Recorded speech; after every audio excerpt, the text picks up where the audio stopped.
Olá, boa noite.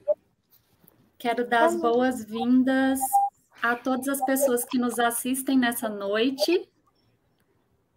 Essa é mais uma edição do Encontro de Educadores de Museus Brasileiros. Meu nome é Ana, eu sou funcionária do Museu de Arte Murilo Mendes e trabalho no setor educativo. Vou fazer a minha autodescrição.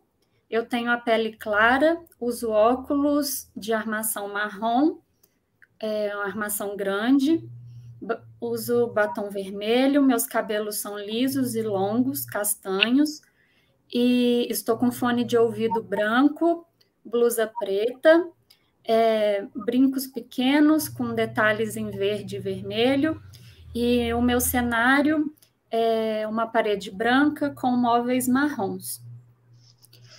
Me acompanham nessa noite os bolsistas do Educativo, que eu tenho muito prazer de compartilhar essa noite, o William Lourenço e Hanna Fagundes, são alunos do Instituto de Artes e Design da UFJF. O Encontro de Educadores, para quem nos assiste pela primeira vez, é uma ação do Educativo que já se encontra na sua 7ª edição. E, como o próprio nome diz, né, é Encontro de Educadores de Museus Brasileiros. Mas, ao longo dos anos, a gente vem convidando pessoas que não necessariamente atuam em museus ou em centros culturais, mas que pensam e vivem a educação de uma forma que se aproxima muito da nossa, né, e que nos inspira, né, enquanto pesquisadores da arte e educação no nosso país. Eu acho assim que foi uma feliz coincidência, né, conhecer a Fátima nesse ano, ano em que se comemora, né, o centenário do Paulo Freire, que também é uma grande inspiração, né, para os educadores de museu, para a política nacional, né, de educação em museu também, mas, né, assim, eu acho que foi uma feliz coincidência, mas a gente iria convidar a Fátima independente disso, assim, porque eu conheci a Fátima através de uma live, né, realizada pelo MAN de São Paulo esse ano, e logo quis trazê-la para o Museu de Arte Murilo Mendes para a gente conversar com ela. Também, assim, é um ano, né, que a gente comemora, né, o centenário, mas também é um ano que a gente lamenta, né, a triste marca de mais de 500 mil mortes em decorrência da Covid-19 e todas as perdas, né, que o país vem sofrendo em relação à cultura, à arte e à educação. Mas, como o próprio Freire dizia, né, não podemos deixar de esperançar e acreditar num futuro melhor. Mas, para pensar num futuro melhor, temos que pensar no hoje, né? Temos que pensar no que estamos fazendo agora. E, bom, a Fátima, até uma coisa que eu queria falar também, essa semana eu estava conversando com os meninos e eu fiquei imaginando, assim, se o encontro de educadores fosse presencial, porque em todas as falas que a gente assistiu da Fátima, né, ela está circulando entre as pessoas, ela está andando e ficando perto, assim, ela falando que gosta de falar, andando e circulando. Eu falei, gente, ela ia lá na sala que a gente faz o encontro de educadores, ela ia poder chegar muito perto, assim, das pessoas. E aí a gente ficou conversando sobre isso, imaginando isso, mas o discurso, né, ele não deixa de chegar e eu acho que tem a mesma potência, né, Fátima? Bom, vou fazer uma breve aqui apresentação da Fátima, que tem uma trajetória, uma história incrível, uma pessoa que já passou por tantos países e por tantos idiomas, né, Fátima, como você gosta de falar, né? Bom, a Fátima é graduada em Pedagogia pela PUC de São Paulo, Filosofia pela Universidade de Coimbra, Línguas Romanas pela Universidade de Varsóvia e em Psicopedagogia pelo Instituto Jacques Rousseau. E integra o Conselho do Instituto Paulo Freire. Mais que isso, né? A Fátima tem muitas coisas boas, né, para trazer para a gente conversar essa noite.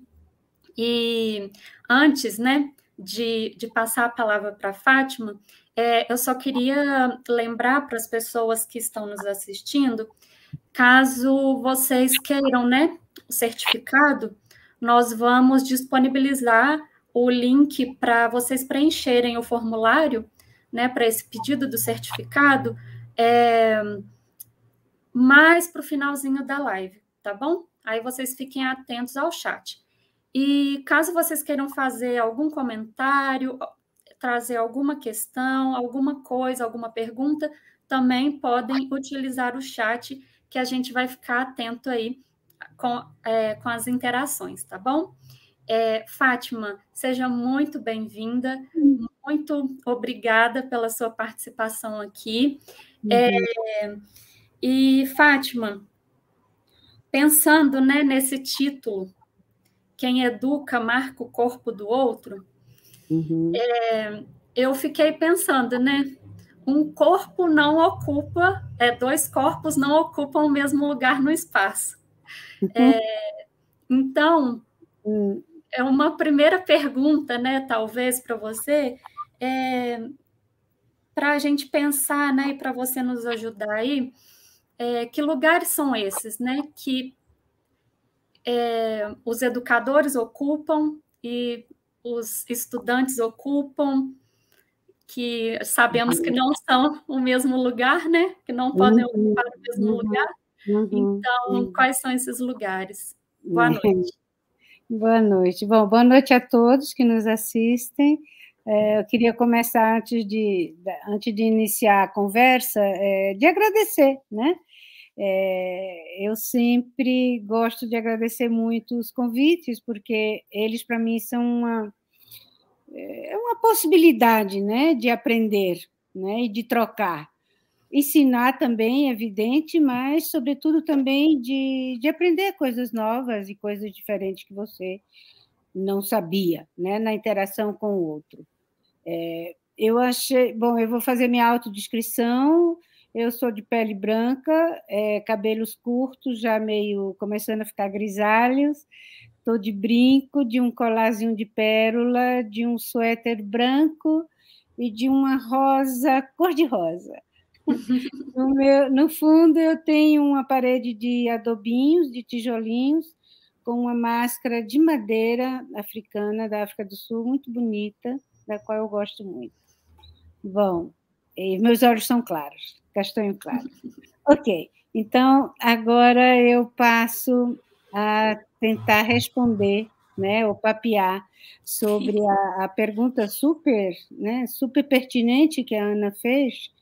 E é interessante, né, gente? Eu gostaria de chamar a atenção para a primeira coisa, que muito de nós não sabemos, ou se sabemos, não acreditamos que nós ocupamos um lugar quando nós educamos o outro. Né? É interessante porque a maioria dos educadores nessa minha trajetória aí longa, já que são 45 anos, já imaginou? É muita coragem, né? Mas é muito amor também, viu? É interessante que eu percebo que a maioria nunca se questionou, como a Ana agora está se questionando e nos fazendo questionar, refletir e pensar, que raio de lugar é esse? Quer dizer, por que essa mulher fala de ocupância de lugar? Né? O que é isso? Né? E aí, outra coisa também interessante é que nós, quando pensamos em ocupância de lugar, por incrível que pareça, a gente só pensa no lugar físico, rapaz. né? No lugar físico, via de regra ainda. Vocês acreditam? Eu acho isso uma loucura, que ainda exista ocupância de lugar físico mais alto do que feito uma plataforma, né? Mais alto do que onde estão os alunos, né? Ou seja, para realmente evidenciar. É interessante, porque, por um lado, é interessante perceber que essa diferenciação de física do espaço, de certa forma, ela também denuncia que os dois não estão no mesmo nível. Fui clara, né? Ou seja, contudo, a desgraça para alguns ou a graça para outros é que esse desnível ele acontece de todos os sentidos. Esse é o erro, não é? Porque é óbvio que existe um desnível de conhecimento nessa ocupância de lugar entre aquele que, ou seja, na verdade, o professor e o aluno, ou o educador e o educando, né?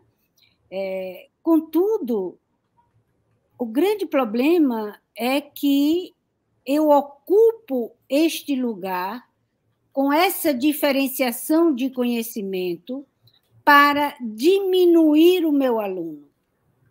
Isso é que é barra. É isso que nós não podemos admitir numa filosofia de educação ou numa concepção de educação que seja pela humanização. Agora, é evidente, isso nem se põe em questão, que para uma filosofia de educação reacionária, autoritária, está tudo bem, é isso mesmo que tem que fazer. Fui clara, né? Ou seja, portanto, nessa brincadeira de a gente tentar entender que lugar é esse, né? Repare, para já, na lata, na cara, né?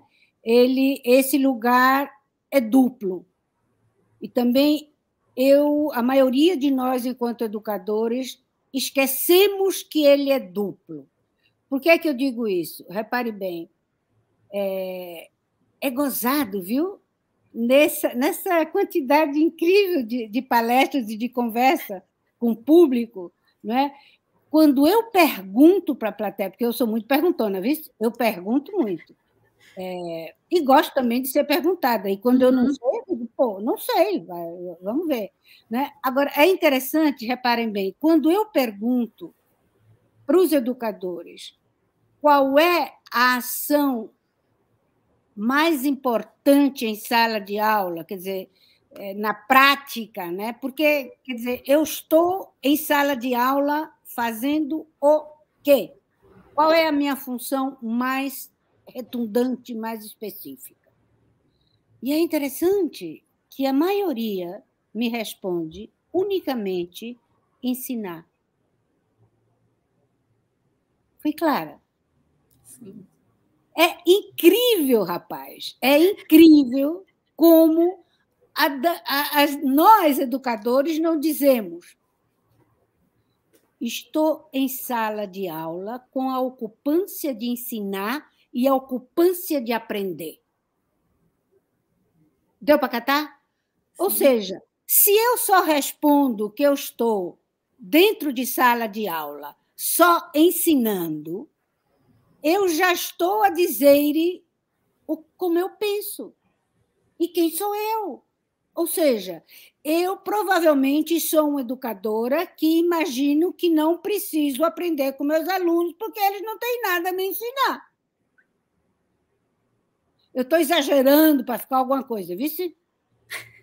Agora, que raio, quer dizer, repare bem, gente, isso que eu acabei de dizer agora é uma forma de ocupar o lugar de ser educador. Deu para entender, né? Ana, eu quero fazer um combinado contigo. Não sei se quem está assistindo, quando não entender, que peça para mandar uma mensagem para tu e tu manda para eu. Tá, pode deixar. Tá. Porque não tem coisa que me agonie mais do que estar a falar sozinha. No sentido assim, sozinha, no sentido da não compreensão do outro. Uhum. Deu para entender?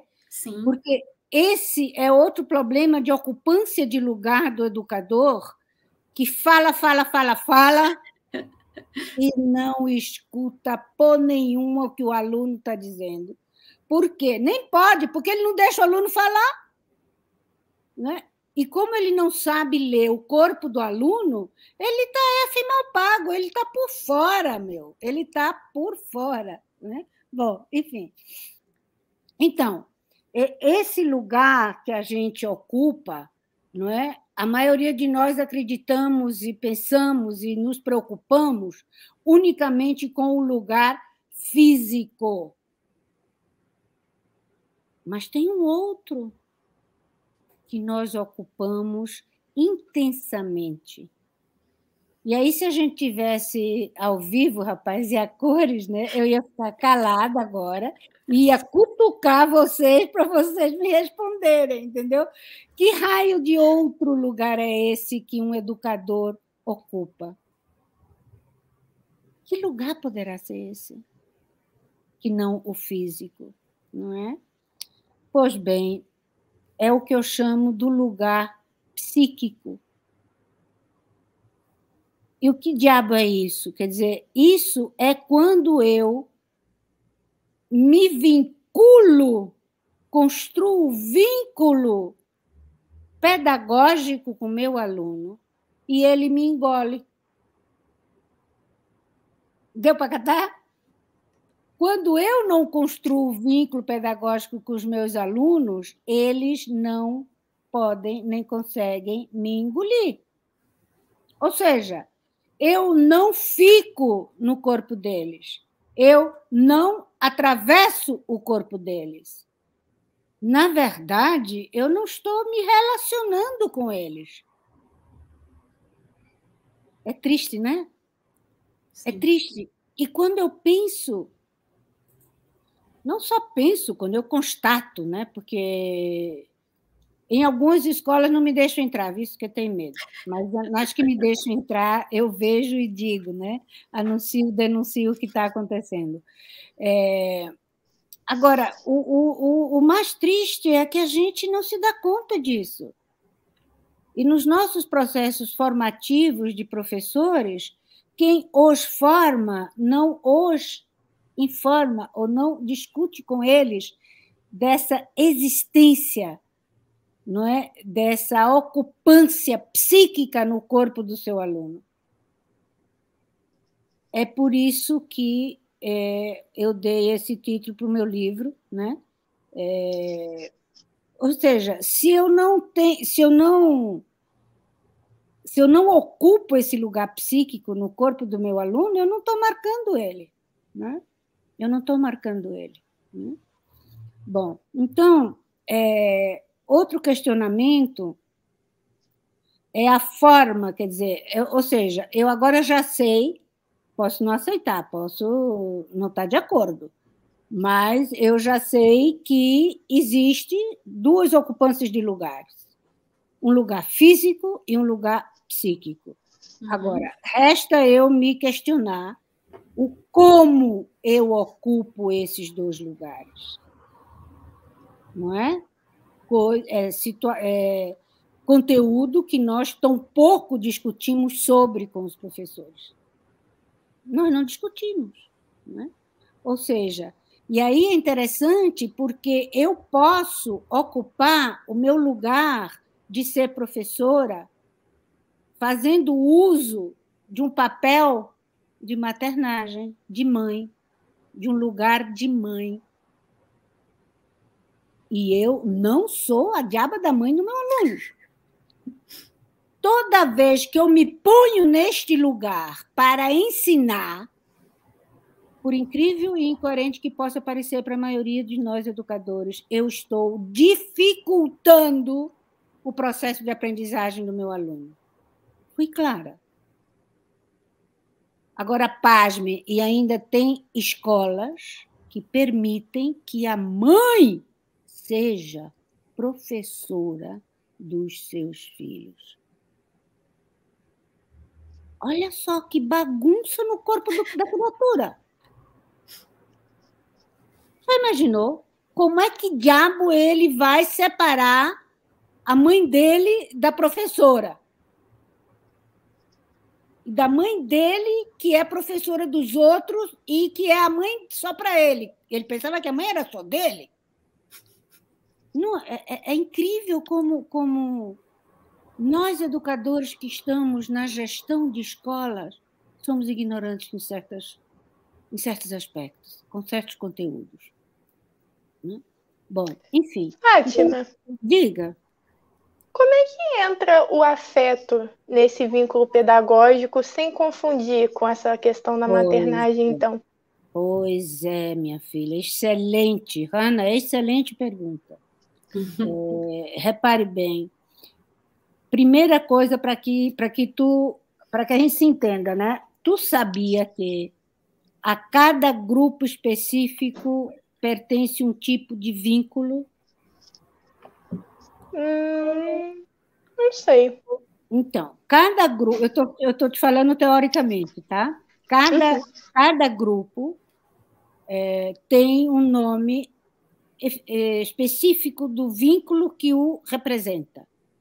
Não é? Por exemplo, essa é uma outra grande confusão de compreensão que nós, educadores, temos e que, infelizmente, não nos esclarece. Repare, são poucos os educadores que dizem, quando eu pergunto qual é o tipo de vínculo que você tem com o seu aluno, imediatamente, ele não pensa duas vezes, ele diz o vínculo afetivo. E não. O vínculo que você constrói com o seu aluno não é o vínculo afetivo, é o vínculo pedagógico afetivizado. Deu para entender a diferença? Ou seja... Determinado justamente pelos lugares que estão sendo ocupados, então. Excelente, rapaz! Puta merda, desculpa. Excelente. É isso mesmo, Ana.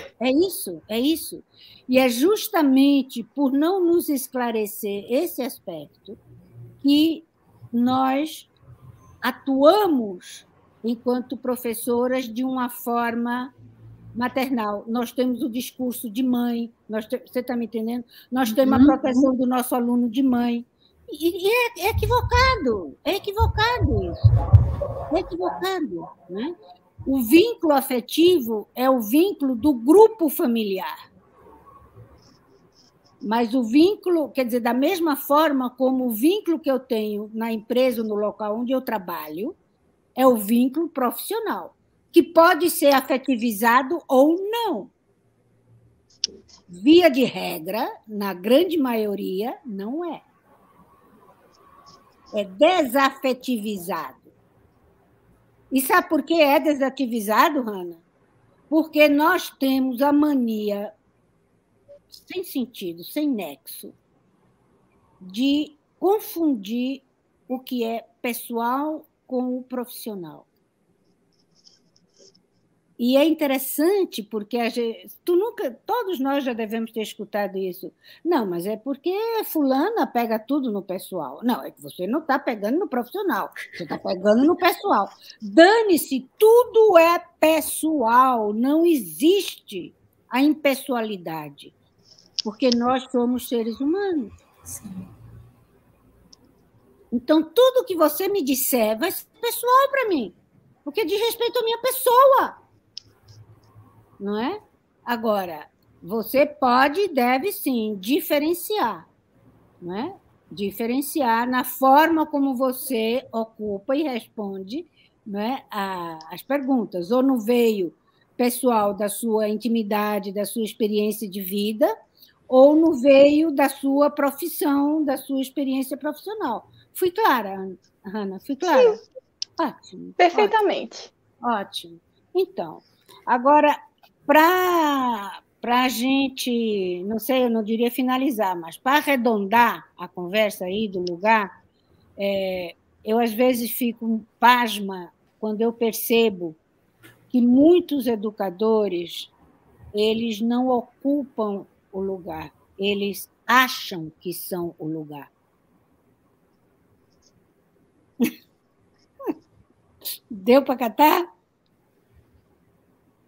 E na academia a gente vê isso muito, né? Fantástico, Ana. Por isso é que eu me revolto, entendeu? Eu me indigno, né? E fico ainda mais revoltada quando os danados dizem que estão seguindo Freire. Estão seguindo Freire porra nenhuma. Nada que ver, não entenderam bulufas o que o homem falou. Não entenderam, né? E é interessante porque eles alguns educadores, não todos, né? Se aferram de tal forma a esse lugar que não passa uma mosca, né? Não entra nem sai, né? Agora, é muito bobo, né? Porque se aferram a esse lugar com medo, né? De perder a autoridade. E não é a autoridade que eles têm, é autoritarismo, né? Uhum. Não é autoridade, porque quem é autoridade não tem esse medo. Não vive essa situação, não é? E é interessante porque uma imagem metafórica que eu gosto muito de dar é você em sala de aula, enquanto professor e educador dos seus alunos, dos seus educandos, você ser capaz de passar o bastão. Sim. Pouco de nós temos essa coragem, porque é uma coragem, né? Você tem que ter coragem a fazer isso. Agora, a maioria de nós, às vezes, eu fico pensando que não faz isso porque acredita que os alunos não são capazes de catar o bastão. Que baboseira, né? Ô, Fátima, Oi. Essa sua fala me lembrou uma coisa que aconteceu com a gente lá no Educativo, com a equipe anterior a essa, né, que está agora. Em janeiro de 2020, foi um dos últimos contatos que a gente teve com crianças, né, presencialmente, na nossa oficina de férias. A gente fica com o mesmo grupo de crianças durante uma semana. Esse mesmo grupo vai ao museu durante a tarde, passa a tarde toda lá no MAN com a gente, com o Educativo. Que legal! É muito bom, assim, é um momento mágico, é muito proveitoso. E aí, assim, como nós temos, né, uma semana para ficar com essas crianças, a gente consegue, né, fazer um dia dedicado ao Murilo Mendes, um dia dedicado a cada uma das exposições que a gente está recebendo. Então, a gente consegue fazer um trabalho, né, mais contínuo, assim, e também com mais calma, né, mais desacelerado. E aí, tem o dia do Murilo Mendes, que nós temos que falar com as crianças sobre Murilo Mendes, porque é o patrono do museu, poeta, e tudo. E aí é uma grande questão, assim, porque a gente estava inquieto com isso, de sentar as crianças e falar sobre Murilo, e não tem nada, Murilo não tem nada a ver com elas, e era uma coisa chata, e faz teatro, e faz não sei o quê. Não. A gente, vamos parar com isso. E aí, em janeiro de 2020, o que aconteceu? A gente distribuiu, né, alguns trechos, algumas passagens da vida do Murilo entre os funcionários do MAN. As crianças foram em busca, né, dessas pistas. E aí, depois que elas reuniram, né, todas aquelas informações, assim, em envelope, em bilhetes, assim, eu falei com os outros bolsistas na época, né, falei assim, vamos fazer uma coisa? Agora é elas que vão contar a história do Murilo para a gente. Não vamos colocar cronologia, não vamos colocar regra, elas que vão contar para a gente. Nossa, mas será que vai dar certo, gente? nossa, isso vai ser uma doideira, aquela coisa toda. Aí foi assim, muito legal, foi incrível, porque a gente não ficou perto das crianças. Aham. Ó, se dividam entre vocês, resolvam aí o que vocês vão fazer. Ou seja, né, demos as ferramentas e decidam. Por quê? Porque elas são capazes de decidir o que elas vão fazer e elas vão contar o que foi, o que ficou, né, para elas, o que foi importante para elas. Claro. Então, assim, teve um grupo que fez um teatro, teve um grupo que desenhou, teve uma menina que fez uma folha grande só com palavras importantes para ela.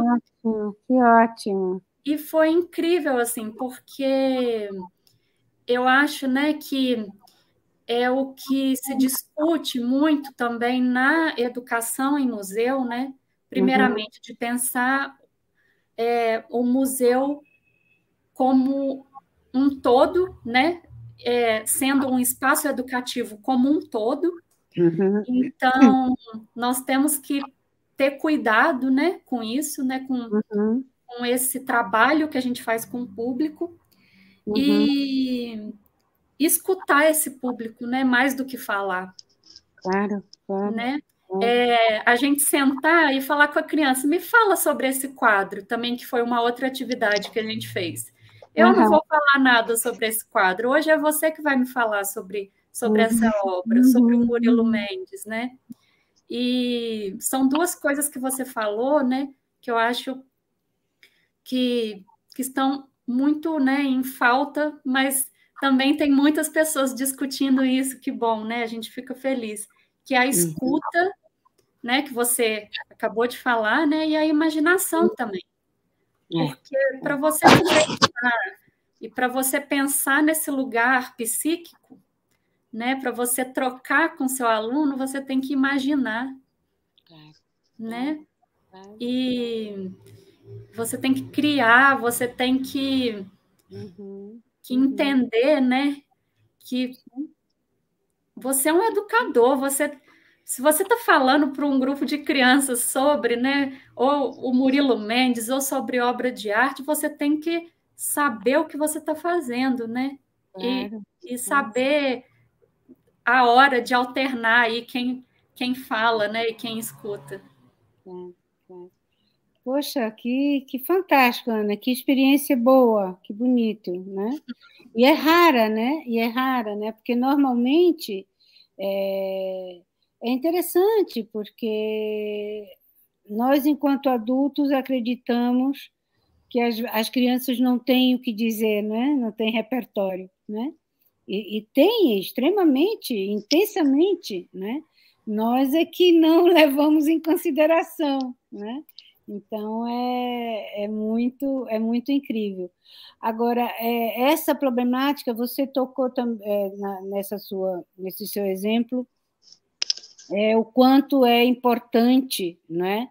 Em algumas situações de aprendizagem, né? Partir do que a criança está enxergando, partir do que a criança está entendendo ou imaginando sobre o que querem lhe desvelar, né?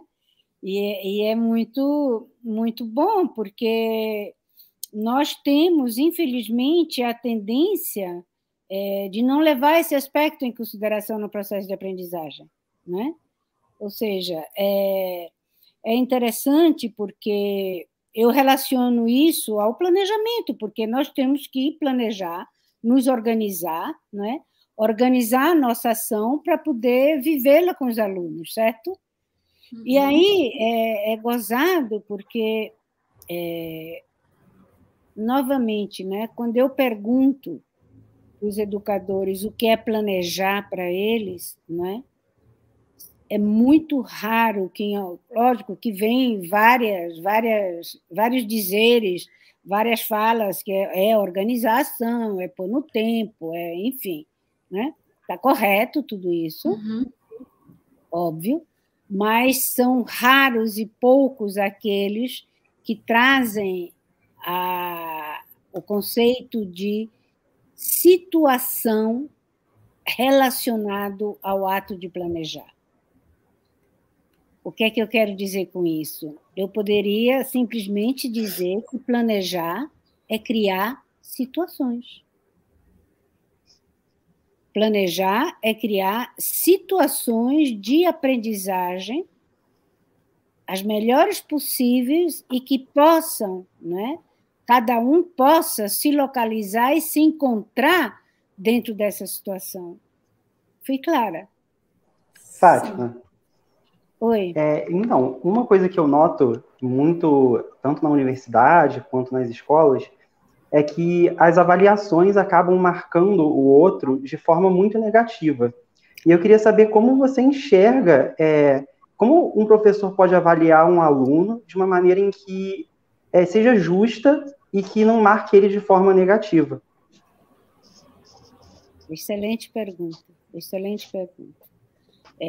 Repare bem, para que um professor marque o corpo de um aluno no processo avaliativo de forma positiva, ele tem que, primeiro, acreditar que o ato de educar é um ato amoroso.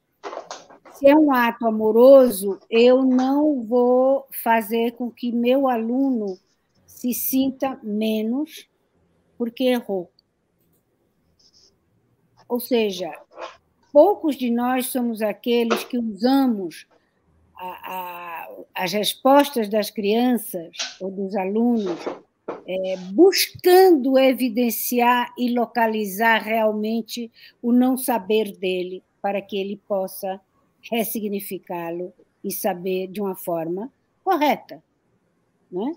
Então, o processo avaliativo, as provas, eu não acredito muito nisso, sabe? Porque são notas, simplesmente, que, na maioria, com a falha do nosso sistema, ela não quer dizer aonde realmente você está e o que realmente você sabe e o que realmente você construiu de conhecimento, né? E é interessante também, Williams, que a maioria das vezes o aluno respondeu certo, mas com seu linguajar, com seu vocabulário, que não corresponde ao que o professor esperava. Ele é retirado, ponto. Né? É um absurdo, né? Agora, para marcar o corpo do meu aluno de forma positiva no processo avaliativo, eu tenho que dialogar com ele, eu tenho que conversar com ele sobre como foi para ele aquelas perguntas, o que realmente ele não sabe, e desafiá-lo, não é, a ressignificar aquele não saber. Né? Mas, repare, seguramente que grande parte de quem é professor que se está escutando agora vai dizer, não, Fátima, mas não tem tempo para isso. Como é que diabo eu vou fazer isso com 20 alunos? Né? Ah, minha filha, se vira nos 30, né? Porque tempo, para mim, não é pretexto, tempo, para mim, é saber fazer, é conhecimento. É conhecimento. E é criação, né? Criatividade de como eu uso ele. Imagina, né? Por que eu não faço uma correção coletiva, dinâmica, prazerosa, e que leve o aluno a ficar mais curioso por que ele errou? Não é? Enfim. E também, né, uma coisa que, assim, você não faz porque não deu tempo e, às vezes, vai marcar negativamente o corpo do aluno pelo resto da vida. Vai, a marca. Pode ficar convencida que marca. Pode ficar convencida que marca. Né? Eu tive uma experiência muito forte quando eu tinha 16, 17 anos. Eu estava no que a gente chamava, na minha época, de ginásio, que hoje é o ensino médio, né? O médio? Estava no Chile, em Santiago. Óbvio que o meu espanhol, não fazia muito tempo que eu tinha chegado, o meu espanhol era mais um portunhol do que um espanhol, Mas a minha curiosidade e o meu conhecimento era maior e melhor do que o meu espanhol. E eu estava numa aula de espanhol com uma professora. Se você me pergunta, olha, Hanna, isso eu tinha... Faz as contas aí para eu, quem é bom de matemática. Isso eu tinha 17 anos, eu estou com 72. Quantos anos faz isso? Olha, eu fui reprovada em matemática, e isso é uma marca negativa que eu carrego. E, então, 17 para 72, 7 para 12, 5, é isso? Isso. Depois, vai 8... 50 e... Deram um colinho aí pra gente, 55. 55. Obrigada, produção. Eu falei. Jesus amado. Pois bem, Hanna, e todos vocês que estão escutando estão vendo. Há 55 anos, e se você me perguntar aqui e agora como era o nome dessa infeliz, eu sei te dizer. Elisa Carrasco. Assim se chamava. E ainda era Carrasco. Ainda era Carrasco de verdad, ¿no? De verdad, porque era una autoritaria de mierda. Perdóname, con todo respeto, ella debe estar muerta ya. Enfim, todo isso, não? Mire bem, ela fez uma pergunta e eu sabia a resposta. Né? Agora, estrangeira, né, falando portunhol, e eu me atrevo a levantar meu dedo, né? E ela seguramente acreditava que eu ia errar. Me deu a palavra e eu acertei. E ela disse que eu não continuasse a levantar meu braço enquanto eu não falasse direito a língua dela. Pode acreditar numa coisa dessa? Pois bem, eu voltei para o Chile depois de Mulher Feita, né? Há não sei quantos anos atrás, e graças a Deus essa mulher ainda estava viva. E era diretora pedagógica do liceu onde eu tinha estudado. Eu fiz questão de conversar com ela e disse, olha, a senhora, o dia de hoje é quase que famosa internacionalmente, porque eu me transformei numa puta educadora e que, né, viajo por vários países dando palestras sobre educação. E eu trago o seu exemplo, como alguém pode marcar de forma tão negativa o corpo de um educando. Ah, desculpa.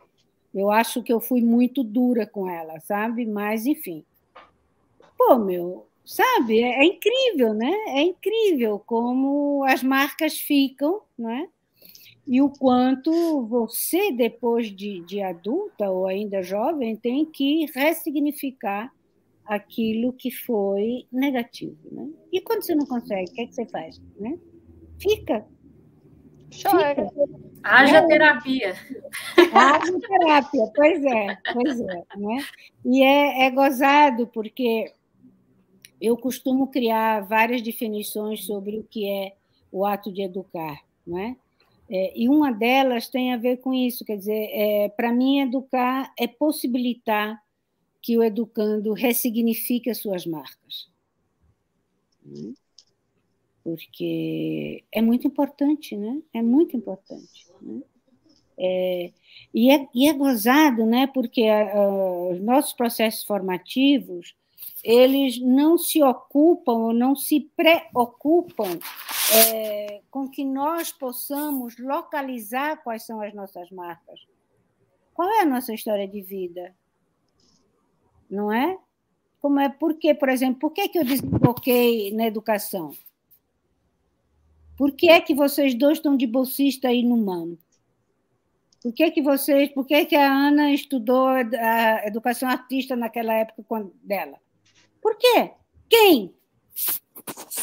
Quem marcou o corpo de vocês para... Quem influenciou? Quem foi modelo para vocês? E todos nós somos educadoras e não nos conversam sobre isso. Então, como é que raios eu vou construir um vínculo afetivizado com o meu aluno se eu não sei de mim mesma? Eu não sei de mim mesma. É duro isso, né? Para mim é muito triste, pá. É muito triste, né? E é por isso que eu me mato trabalhando ainda, e vou para a cova trabalhando, no sentido de formar educadores, sabe? De contribuir, né? E é assim, é um processo de formação que tem como objetivo crucial devolver a pessoa a ela mesma. Dá para entender o que é isso? Dá para entender o que isso significa? Oi? Isso muito me faz pensar que, olhando assim o cenário, é que o professor muitas vezes quer que o aluno reproduza um discurso que lhe é passado, e não que ele consiga formular uma resposta que ultrapasse, às vezes, essa barreira do professor, né? No caso, de ensinar o professor, e isso eu acho que é o que mais pega ultimamente, tanto nas escolas quanto na academia. A gente tem que ficar reproduzindo e não a gente conseguir colocar o nosso ponto de vista, sabe? Claro, William. É por isso que, repare, toda e qualquer educação que esteja ancorada no processo de desumanização, ela provoca ou ela promove alunos, pessoas reprodutivas e não produtivas de conhecimento. Não tem como, né? E aí, esse conteúdo agora que você trouxe, a minha maneira eu trago dizendo o seguinte: ninguém aprende sem ter modelo. Todos nós precisamos de um modelo para sermos educados ou para construirmos conhecimento. Tudo depende de que tipo de modelo eu tive a graça ou a desgraça de ter.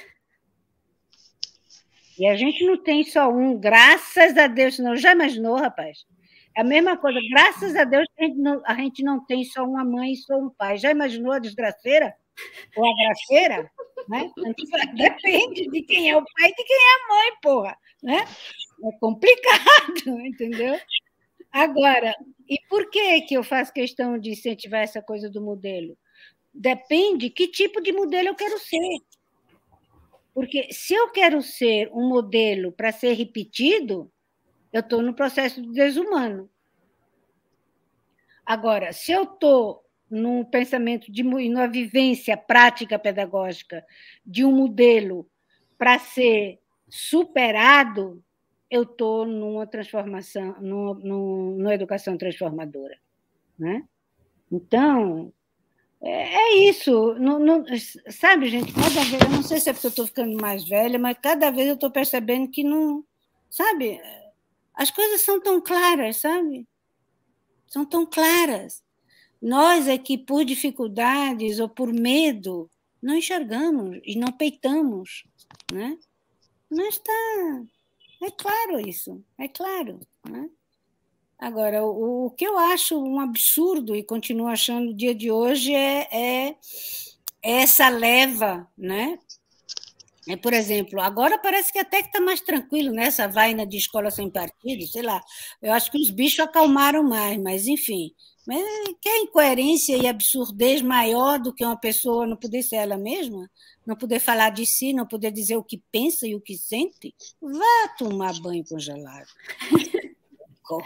Não tem como, né? E aí a pessoa não se conhece, não sabe o que está fazendo ali, igual você falou, né? Por que a gente escolheu artes, por que a gente escolheu o museu, e aí a gente não sabe nem o que a gente quer, né? O que eu desejo enquanto educadora de museu, né? Sabe, Ana, às vezes eu pensava assim também, eu pensava, não, a maioria das pessoas não sabem o que desejam. E ao longo desses anos, analisando melhor, eu acho que eu estava equivocada, sabe? Eu acho que nós sabemos quais são os nossos desejos, nós não temos coragem de sustentá-los. Mas a gente sabe. Eu sei quais são os meus. Imagina que eu não sei. A Hannah sabe. A Ana sabe, o William sabe. O problema é que de nós 4, quem tem coragem de sustentar o que realmente deseja? Porque são tantos os empecilhos, são tantas as pressões, são tantos os preconceitos sociais, e são tantas marcas negativas da nossa educação em que nós não podemos dizer o que a gente sente. A gente está sentindo uma coisa e está dizendo outra totalmente diferente do que está sentindo. Por quê? Porque eu não posso desvelar a minha pessoalidade, quem eu sou, como eu sou. Porque aí vão abusar de mim, sabe? Vão abusar de mim, eu vou perder a minha autoridade. É de uma estupidez ou de uma ignorância, a ignorância ruim, negativa, né? Porque existe uma ignorância positivérrima, que é aquela que me lança para eu saber, né? Porque a gente só sabe, só constrói conhecimento porque a gente é ignorante, né? Porque a gente não sabe, né? É isso aí.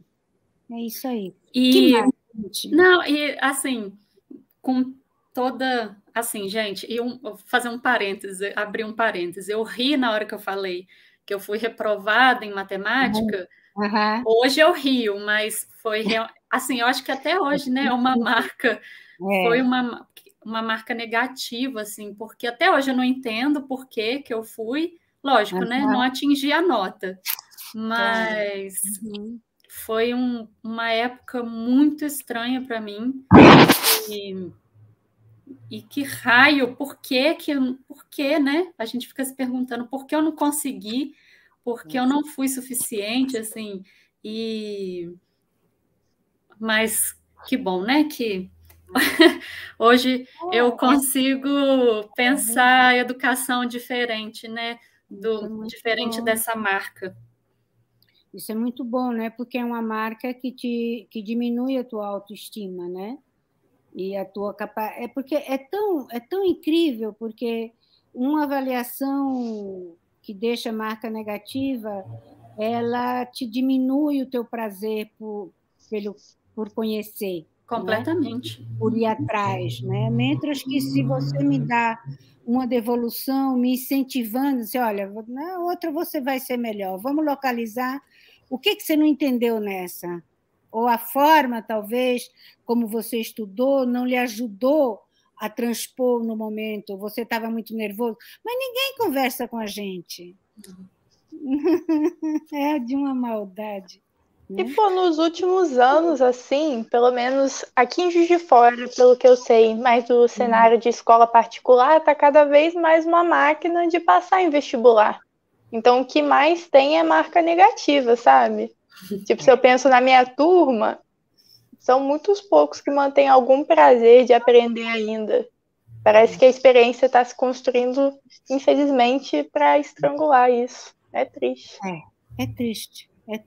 É triste, porque, como é triste também, óbvio que vocês já devem ter percebido isso, quer dizer, o aumento da comercialização do processo educativo. Né?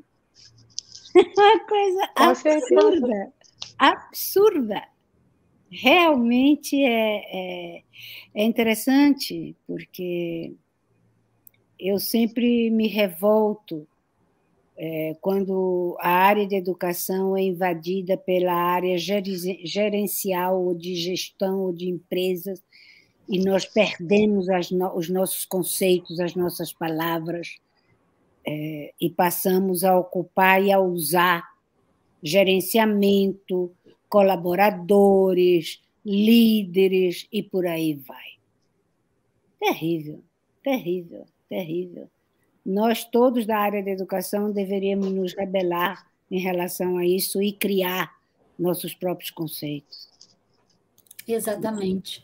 E, assim, puxando, né, a sardinha aqui para o espaço museal, né, já que né, estamos estamos aqui, né, representando um museu, né? Eu, Will e Hannah. Quando a Fátima, né, fala todas essas coisas e da gente se conhecer, né, da gente conhecer o outro, da gente criar, né, novas leituras, de ressignificar, assim, né, sou suspeita, mas um dos melhores lugares, se não, né, para mim é o melhor lugar de fazer isso é no museu, assim. Tem lugar melhor para a gente criar outras narrativas, né, a partir de uma que nos é dada, de imaginar, né, futuros possíveis, realidades possíveis, ou até impossíveis, né, um lugar de criação e de imaginação. Eu acho que o museu é um lugar super propício para isso. E nessa que a Fátima, né, falou, frisou muito hoje, né, essa questão do educador, né, saber seu lugar e se conhecer, assim, se ouvir e ouvir o outro. Eu lembrei muito também da fala do professor, poeta, diretor do Museu da República, o Mário Chagas, que ele diz: se um museu não serve para a vida, ele não serve para nada. A gente até assistiu uma live dele outro dia e foi a frase que ficou assim aquecendo o nosso coração. E o que a Fátima falou, tem alguém... e o que a Fátima falou agora, né, é exatamente isso, assim, uma educação para a vida, né? E aí a gente consegue fazer esse encontro de duas pessoas, né, que têm nos inspirado aí nos últimos meses. Uma educação, né, e um corpo que tem vida, né? Um corpo que se conhece é um corpo animado, né? No sentido de que tem ânimo para se conhecer e conhecer o outro, né? Então, isso é vida que pulsa, né? E muito bom ter essas duas pessoas, né, se encontrando assim em falas que lógico, a Fátima pensando, né, mais a sua realidade escolar e o professor Mário, né, na sua realidade museal, assim, museológica. Achei isso tão bonito esse encontro. Muito bom, muito bom. Muito bom. Desses corpos. Fátima, tem algumas pessoas, né, interagindo com a gente, né, falando sobre a live. Deixa eu ajeitar aqui, que eu estou com duas telas, aí assim eu consigo ver as interações. Algumas já passaram aqui na frente, mas muita gente feliz em participar dessa conversa. Muitos comentários, né, achando as pessoas aproveitando essa noite. Foi um comentário que foi mais por início, mas se a gente puder colocar de novo, né? Que a Sara escreve: engolir é bem antropofágico, muito bom. Eu achei ótimo esse comentário. E é o que a gente está falando aqui, né? É isso mesmo, é isso mesmo. A Margarete falou sobre avaliação, que deve ser um instrumento para saber o que o aluno aprendeu e não para punição, como a gente falou, né? Claro, está ótimo, é isso mesmo. A Júlia, que foi bolsista do MAN também, Júlia, saudades. Educar deveria ser um processo de autoeducação também, né? Afinal, nós estamos sempre em movimento e construção, isso mesmo. A Margarete fez uma pergunta aqui, ó. O que dizer para as famílias que se preocupam com a alfabetização na educação infantil? É uma pergunta também pertinente e delicada, né? No sentido assim, eu diria, a primeira coisa que eu diria era se esse pai e essa mãe brincam com essa criança. Se esse pai e essa mãe ainda têm tempo, né, de estar presente com os filhos, né? Eu perguntaria como o pai e a mãe apresentam o mundo das palavras a essa criança. Eu perguntaria qual é a percepção que você, enquanto pai, ou você, enquanto mãe, tem da organização corpórea do seu filho neste momento, antes do processo de alfabetização. E depois eu faria uma pergunta também bem cretina.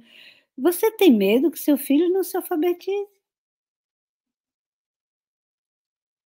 Eu perguntaria isso, diga para a Margarete. Vamos esperar ela responder, então. Quando ela responder, a gente repassa. Tá bom.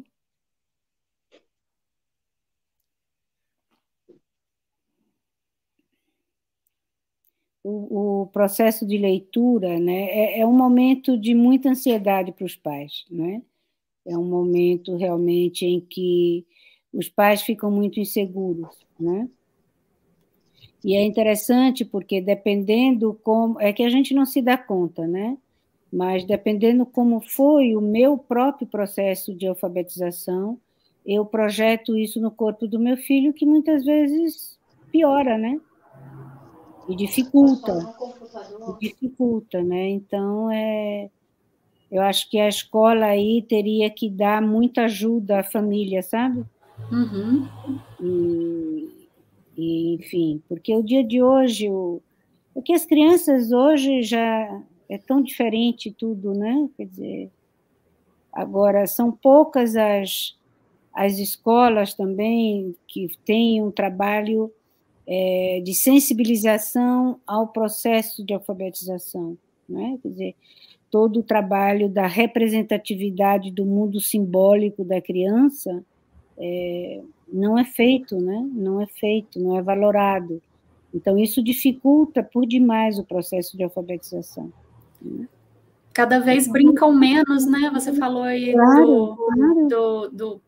de brincar, né?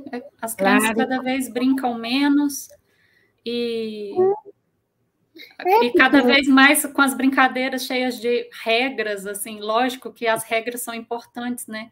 Mas... Depende da faixa etária, né? É.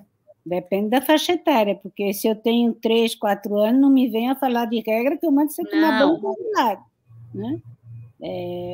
Agora, é que as crianças, nós não estamos permitindo mais que elas sejam crianças. Uhum. Não estamos. Não tem espaço.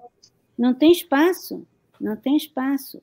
Aí é muito pirada da bola, né? Porque a maioria de nós estamos adultos infantilizados. É uma desgraça. É terrível. É impressionante. É impressionante. Né? Ô, Fátima, assim, eu queria também fazer uma pergunta, assim, já que a gente tocou nesse assunto. Não sei também se isso já foi respondido, assim, sobre a relação, né, da família com a escola, assim. Uhum. Repare, a relação, é delicado isso, né? Porque, por incrível que pareça, todos esses anos que temos de experiência de sistema de escola, o quão ignorantes somos na forma de lidar e de construir um espaço dialógico com as famílias, né? São poucas as escolas que têm esse espaço dialógico de construção, né? Algumas escolas públicas, eu acho que conseguem. A escola particular, cidade, às vezes, de muito sabichona, mas não consegue, né? eu quero crer que as escolas já melhoraram em não chamar pais só para fazer parte das festas e das comemorações, enfim, né?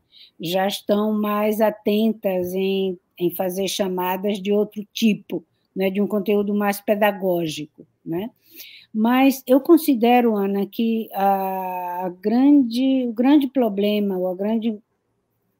eu diria problema mesmo, nessa construção, dessa compreensão de como fazer e construir esse espaço dialógico, é que eu quero crer que para as escolas, como também para as famílias, não está claro quais são as continuidades e as descontinuidades que devemos respeitar entre essas duas instituições, né? Porque, você repare bem, são duas instituições formadoras, são duas instituições que produzem conhecimento, produzem cultura, não é? E não estão aliadas, na maioria dos momentos do processo da criança, não estão aliadas, né? É interessante porque, metaforicamente, me vem uma imagem da criança, né? A criança no lugar de filho e de aluno, sabe quando você fica assim com os dois braços abertos? A família puxa para um lado, a escola puxa para o outro, vão terminar desfaçando, entendeu? Arrancando os dois braços da criatura, porra, entendeu? De tanto que uma quer ter razão e a outra não, entendeu? Quer dizer, que raio de relação é essa que em muitas famílias os alunos escutam em lugar de filho, ocupando o lugar de filho, escuta uma mãe que fala mal da sua professora, ou de uma mãe que não acredita que sua professora sabe ensinar. Ela pode até pensar nisso, mas, enfim, mas que fique para ela, pô. Está me entendendo? Ou seja, por exemplo, um exemplo de descontinuidade da família e a escola é que a escola ela produz e ela possibilita uma descontinuidade do processo de socialização secundária do aluno que a família não tem. A família é a socialização primária, né? A básica, a iniciante, né? E a escola é descontínua, né? Nesse sentido. Agora, é por isso que muitos pais e mães, quando são chamados para que as crianças, para dar, por exemplo, se uma criança se porta mal, né, na escola, né? Então a coordenação chama, ou a direção chama, sei lá, e faz uma descrição e o perfil da criatura, né? Aí sai a mãe e diz: não, mas esse não é o meu filho, né? Uma coordenação que entende essa descontinuidade diria: graças a Deus que ele está podendo não ser seu filho aqui dentro. Graças a Deus. Então, nós estamos acertando, quer dizer, nós estamos possibilitando um espaço outro de ocupância de outros lugares para o corpo do seu filho. Deu para entender o descontínuo que a escola tem que oferecer? Só que a escola não sabe fazer isso. A escola também busca a continuidade de forma equivocada, né? Outro exemplo de descontinuidade. Se eu pertenço a uma família que tem entradas financeiras relativamente baixas e eu ganho uma bolsa de estudo para meu filho no meio escolar, cuja entrada familiar é relativamente ou absolutamente alta, eu vou complicar a vida do meu filho. É uma descontinuidade que, no processo de inserção social, vai marcar negativamente o corpo dele. Fui clara? Sim. Só que a gente não pensa sobre isso. A gente não pensa sobre isso. Quer ver outra descontinuidade que deveria existir e que a escola faz como continuidade? É essa que eu acho que eu já falei aqui, que uma mãe seja professora do seu filho. é uma continuidade absurda que não deveria existir. Enfim, né? Uhum. E me lembrou assim também, para ilustrar, assim, lógico, né, que é um momento, né, assim, caótico para todo mundo, mas na pandemia, né, os pais desesperados com os filhos em casa e a escola colocando tudo para cima dos pais e 1000 trabalhos para as crianças fazerem e Claro. ao invés de falar, e aí, pandemia, né? Vamos conversar sobre isso, o que está acontecendo, né, no nosso país? Tá certo.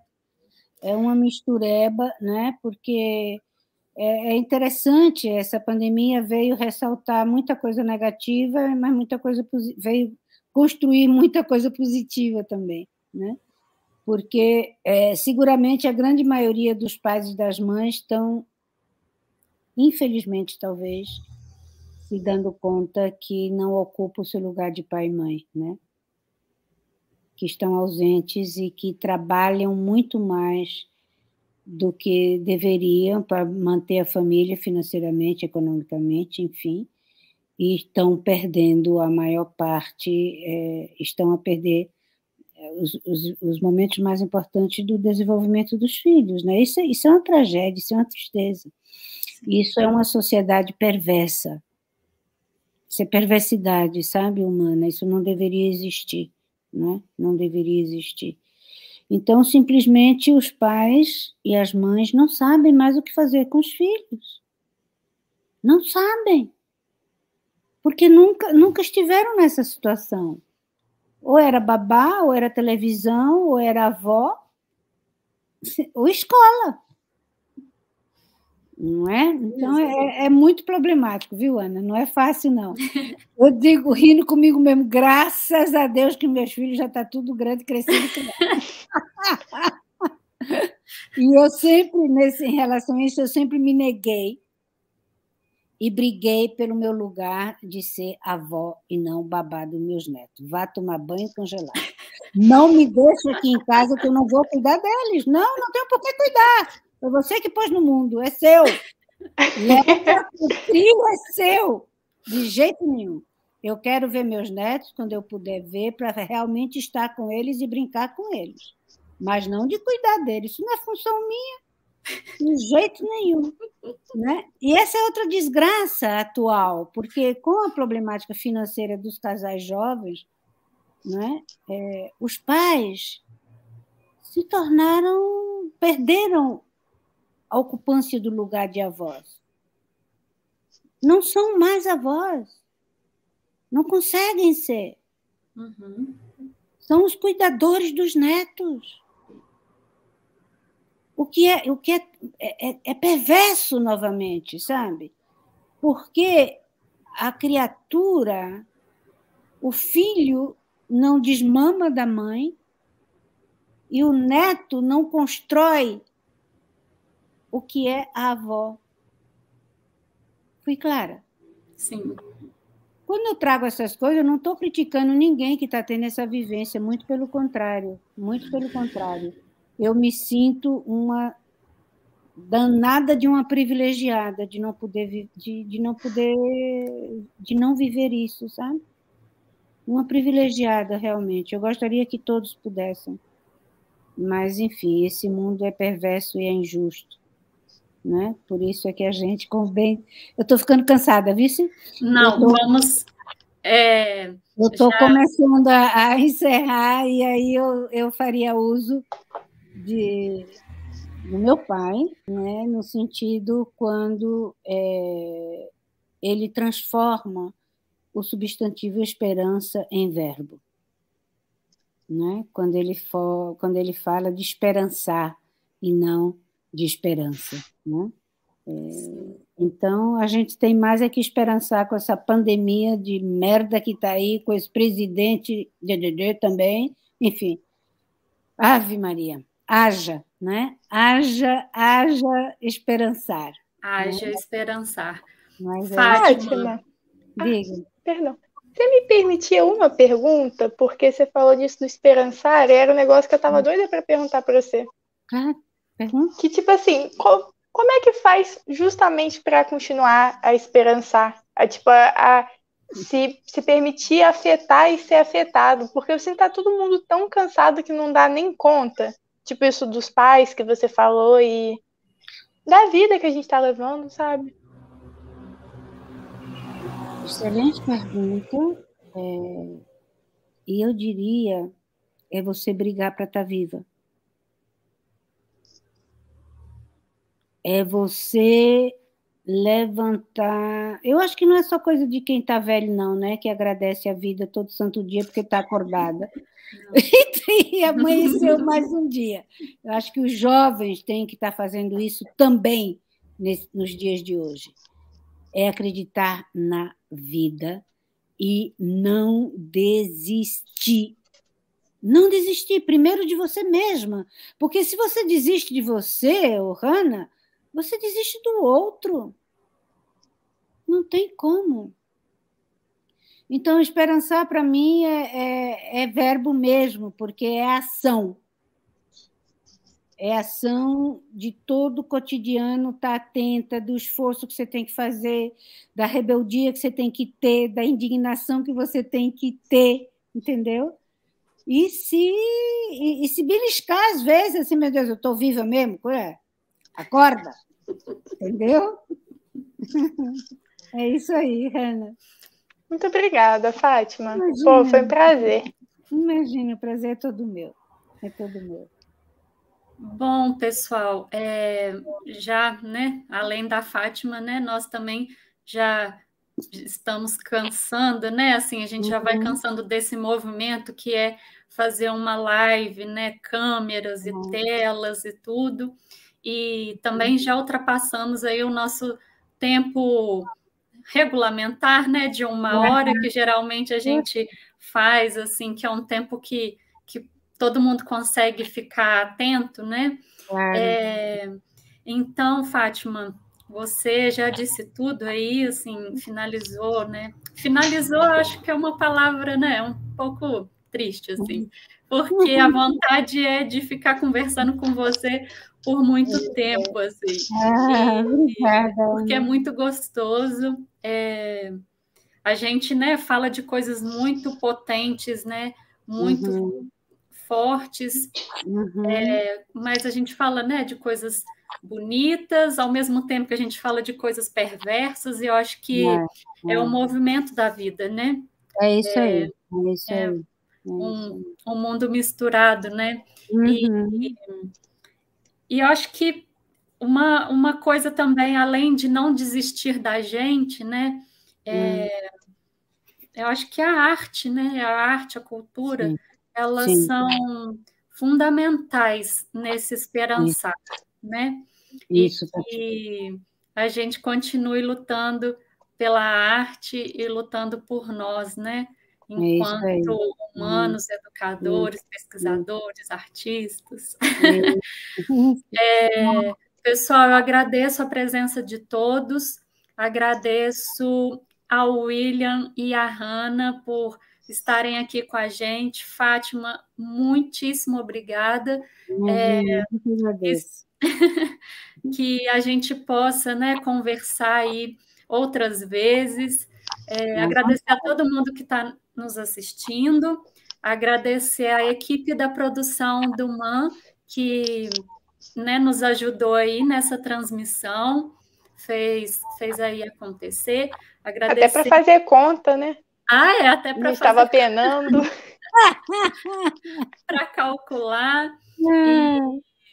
E é isso, pessoal. Um abraço, Fátima, um abraço. Obrigada pela disponibilidade e pela companhia. Beijo a todos. Obrigado. Tchau, Muito obrigada. Tchau. Boa noite. Boa noite.